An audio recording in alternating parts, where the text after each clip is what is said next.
et bienvenue à ONUMAG. Le 5 juin dernier, le monde a commémoré la Journée internationale de l'environnement.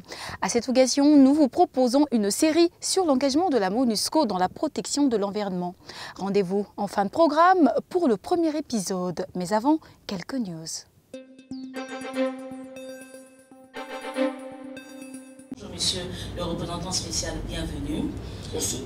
Nous sommes ensemble pour près de 2 heures d'échange. Dans la foulée de la commémoration de la Journée internationale des casques bleus à Kinshasa le 29 mai dernier, le chef de la MONUSCO, Martin Kobler, a organisé une séance d'échange libre appelée Fishball.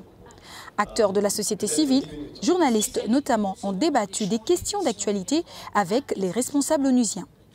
Au cœur des échanges, le thème sur les casques bleus en République démocratique du Congo. Un extrait de ces échanges. Est-ce qu'il y a une évolution dans les relations avec le gouvernement congolais en ce qui concerne notamment le volet sécuritaire? Nous avons été à New York pour le Conseil de sécurité. Le ministre Chibanda et moi-même, nous avons proposé au Conseil de sécurité un dialogue stratégique. Je crois que c'est très bien. C'est un processus d'être ensemble avec le gouvernement parce que nous, la MONUSCO, nous sommes ici pour vous servir, pour assister, pas pour gérer le pays. Pour ça, vous avez un président et le gouvernement un premier ministre. Nous sommes ici de vous assister, mais sous certaines conditions. Et la politique de droits de l'homme, de respect des droits de l'homme, c'est une des choses. C'est pourquoi on est en train maintenant alors de restituer la confiance avec le gouvernement. Je crois que voilà, pas les méfiances, mais les questions sur la table, c'est la réduction des troupes. Et le gouvernement, il veut que nous réduisons les troupes substantiellement, déjà maintenant. Et nous disons, voilà, on commence maintenant avec 2000 casques bleus, et puis on va voir. Ça doit être graduel et basé sur les faits. Est-ce que le dialogue politique initié par le président Kabila rentre dans le schéma accord d'Addis Abeba par rapport à la résolution 2098? Est-ce que la MONUSCO est partie prenante? Est-ce que c'est sous l'égide des Nations Unies, via la MONUSCO, qui vont devoir se tenir les assises de ce dialogue? Le dialogue politique, c'est une bonne chose. Parce que c'est la direction, ça va à la direction de l'inclusivité du processus.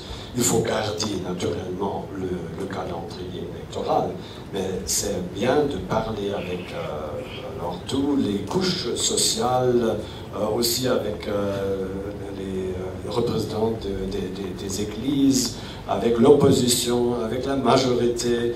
Et c'est un processus que je crois qui est très bon, mais c'est géré par le président lui-même et par le gouvernement. S'il veut notre assistance, de témoigner, hein, c'est ce qu'on fait, on l'appelle les bons offices. Mais on ne peut pas imposer les bons offices. On ne peut pas imposer. Il faut avoir les partis qui nous demandent de participer pour témoignage, et puis on est prêt de le faire. Ouverture le 3 juin dernier à Kinshasa du séminaire national d'approbation et d'identification des interventions prioritaires pour la mise en œuvre des engagements nationaux de l'accord cadre d'Addis Abeba.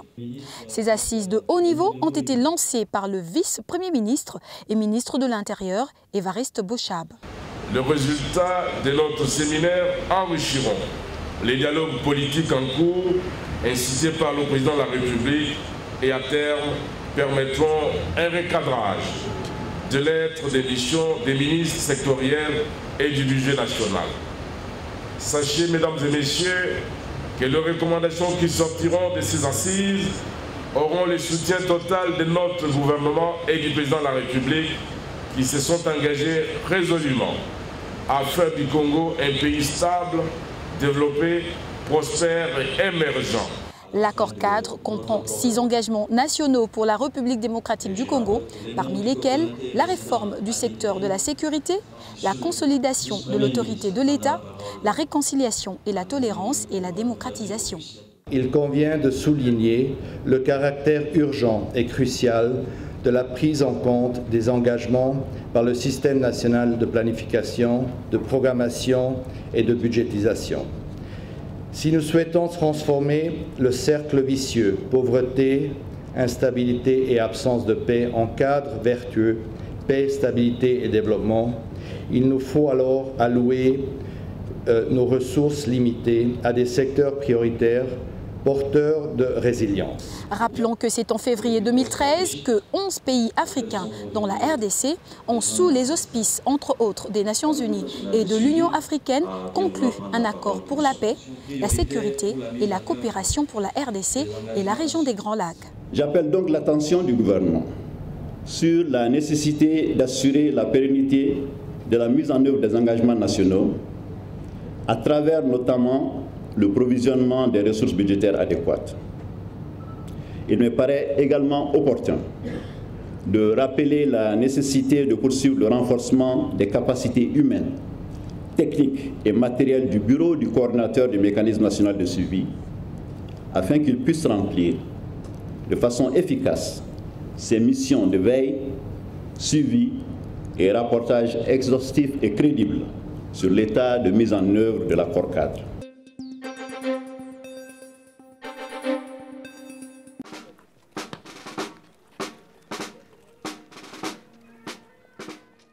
Lors de la célébration de la Journée internationale des casques bleus le 29 mai dernier à Goma, le vice-gouverneur de la province du Nord Kivu, Feller Lutaïchirwa, préconisait une nouvelle approche dans la traque contre les groupes armés du Nord Kivu. Qu'en pense la force de la MONUSCO? Le commandant adjoint de la force donne son appréciation. Notre stratégie, c'est bien sûr d'adapter, on va dire, notre action à la problématique, donc aux défis auxquels nous faisons face, mais c'est surtout de renforcer la complémentarité des différents acteurs. Il y a des questions militaires, il y a des questions sécuritaires, il y a des questions de développement. Il faut savoir que la MONUSCO, au moment où on combat l'ADF, aussi construit des routes. Ce n'est pas quelque chose qu'on va faire demain, c'est quelque chose que l'on a déjà fait et que l'on continue à faire, même en zone d'insécurité. Et je constate aussi que les autorités congolaises font de même. Les autorités locales, les cantonniers, on va dire, de Congolais font aussi ces actions presque au milieu des combats. C'est ça, en fait l'image qu'il faut retenir, c'est que tout le monde est ensemble, engagé, effectivement, vers la sécurisation de votre pays. Et la MONUSCO, elle doit simplement encore davantage s'investir et surtout obtenir les résultats que tout le monde attend.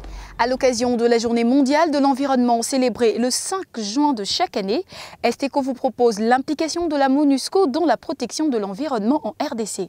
Quant à moi, je vous dis au revoir, je vous laisse suivre le premier épisode. Nous sommes dans un site de la MONUSCO à Goma.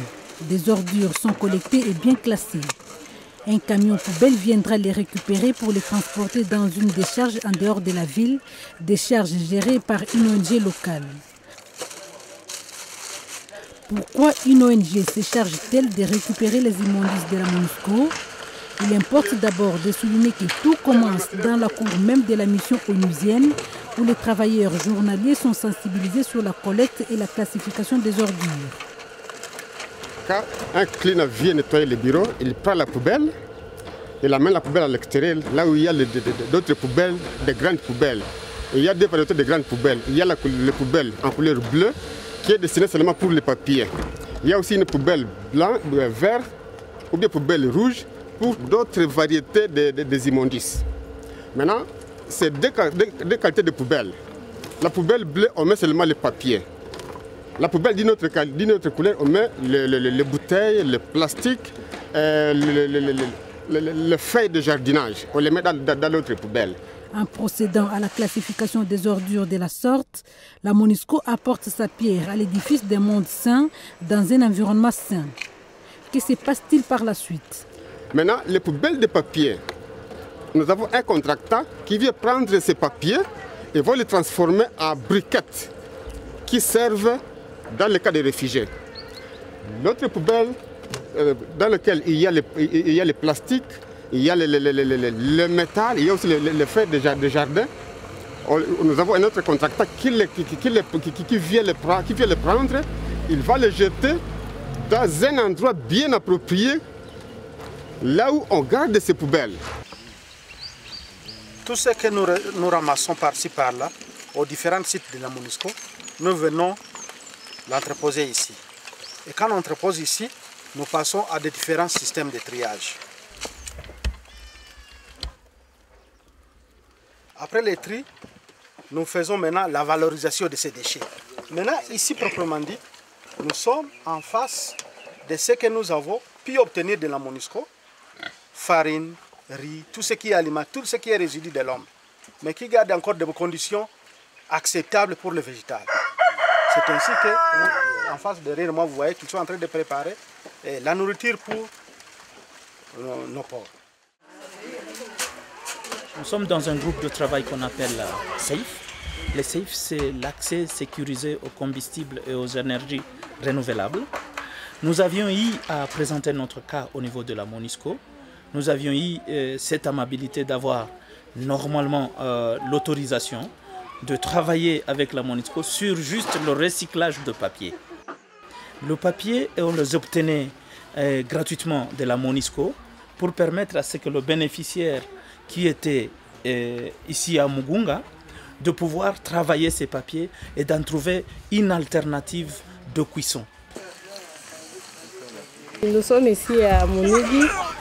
C'est là où nous déversons nos immondices que nous prenons par-ci par-là dans la ville et dans les sites MONUSCO. Les sachets, nous les obtenons dans les immondices. Les sachets, c'est l'élément nocif vraiment pour les sols, la pollution du sol. C'est ainsi que nous nous sommes dit de les mettre en valeur pour les donner une seconde vie. Ces champs, c'est uniquement pour les handicapés. S'il n'est pas en mesure de travailler, un membre de famille peut travailler pour lui. Et les produits, ça sert à la scolarisation maintenant de ses enfants. Bien des personnes gagnent leur vie dans le recyclage des ordures de la MONUSCO en compost, alimentation pour bétail, briquettes et autres produits d'artisanat. Concrètement, comment cela se passe-t-il? Réponse dans notre prochain épisode.